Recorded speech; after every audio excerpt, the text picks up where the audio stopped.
Hello mga kabugis-ngis na nakadaimi karon sa bungtod sa bukid dai babaw sa amua ba. Wow. Syempre kuyog tanang trupang gagmatoy. Alangan na ba day mabilin kining taga bukid tano kay mingawon man sa dai tag bukid sa.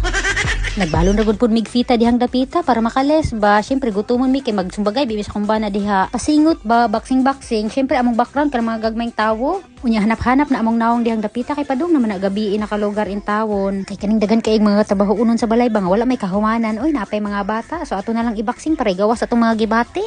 Awa akong bana o may man sad kain siya mutaod aning kumukumo kay ready na pud kay siya makipagboxing. Napay isa ka tawo o nga liwat niya kusog og apil, mag-apil-apil.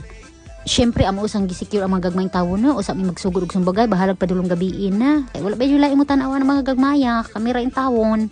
Maayo kay nagpuyo pud sa ilang mga lingkuranan pila ka minuto ug makasugod na gid mi og boxing diri dapita. Great. Unya feeling ra pud kaayo nako no sumbag-sumbag no murag kabalo. Pero kana kung bana kabalo gina siya gatudlo nako. Kani ako aba man ako kanang hinay ra ta manumbag ba pero kusog man sad ta magyaw-yaw ba bawi ra. Unya feeling energetic kay mi dihang dapita no murag mga naay tarong tulog makita ra man sad sa lawas no. Pero bahalag mga gagmay no basta healthy lang unta kay naa pa ba tay mga anak gagmay pa pod. Mao kailangan ta mag-exercise pasingot unya nagabin-an naman jud mi no nag-una lang tawon mi og suga sa car kay dili naman jud mapugna nagabin-an naman jud mi nya wala pa mi gisingot. Lisod pud kay di ta magsuga di na ta makita bawngit-ngit pa kay tag mga naong. Kanang naa jud mag-apil-apil ba nga gusto unta na mag me time together panag sa unta. Unya pasensyahin lang ninyo ni akong tingog ha kay nagpractice na tag voice over ani kay mag-vlogger na gud ta. Wow. Pero nagabin-an na gyud mi no kailangan na yung muuli kay gipanglamok na intaw na among mga tropa magluto kami sabay.